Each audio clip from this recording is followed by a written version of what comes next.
knockout can be the single most exciting moment in sports.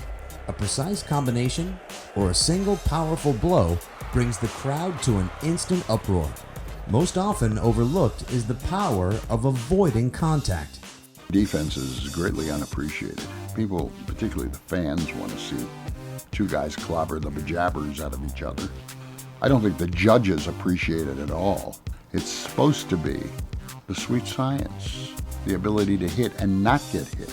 Good defense is an art, and good defense is the foundation of any great fighter.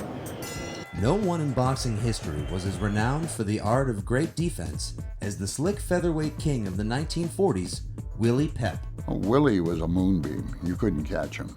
He was practicing, instead of the brutality of the sport, the balletic ability of a fighter. There's a story that Willie Pep, in a fight, in a round, threw no punches, and the judges awarded him the round. Great defensive fighter. Almost half a century later, his legacy was picked up by a slick southpaw, who some say rivaled Pep's defensive prowess. In the 1980s and 90s, Purnell's Sweet Pea Whitaker ruled the lightweight and welterweight divisions with a juking, dipping defensive style that he called disappearing. Now, Purnell was once quoted as saying, "If I didn't want God to hit me, he wouldn't." He was there and he was not there. He did it all with his legs and his head, and from day one he knew what being a good defensive fighter was about. From a master of defensive execution to a record-setting champ known as the Executioner, Bernard Hopkins frustrated challengers with his own brand of defense. From 1994 to 2005, he forged 20 consecutive defenses of the middleweight title, the longest in history. He smothers his opponent's punches, he holds, he clutches, he mauls. It might not be pretty, but he doesn't get hit an awful lot. The key to his longevity as a boxer is his defense. Such defensive specialists have mostly risen from the ranks of boxing's lower weight classes, but some big men have been celebrated for their protective power. Muhammad Ali was a great athlete, a rare breed of heavyweight who fought with amazing grace for a man of his size.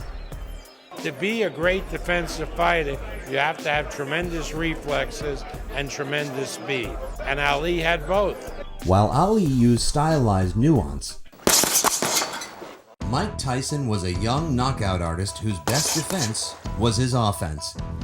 In the 1980s, Tyson's peekaboo style of protection was practically impenetrable as he became the youngest heavyweight champion in history. It wasn't just the bobbing and weaving and slipping punches, it's that guys were afraid to throw punches at Tyson because they knew that if they missed, something would be coming back hard. In contrast, Roy Jones Jr. was such a master of elusiveness that he danced and delivered championships all the way from the middleweight to the heavyweight divisions, a feat not witnessed for more than a century. He was just so quick with his hands and his upper body movement that, he could fight a bigger guy and not worry about getting hit because he'd be out of the way before the punch got delivered. And when he was at 160 and 175, when he was in his prime, he could just play with guys because he had that God-given ability to do that. Jones could be a dazzling crowd pleaser because speed thrills. And that's what boxing defense boils down to. Pure lightning quick speed, whether it's used to attack or protect, is why some of the game's top defensive technicians have also emerged as its pound-for-pound best. Speed and defense will win a fight 9 times out of 10 for the most part. So if a fighter's got speed and defense, the guy on the other side of the ring better be a hell of a fighter to beat him.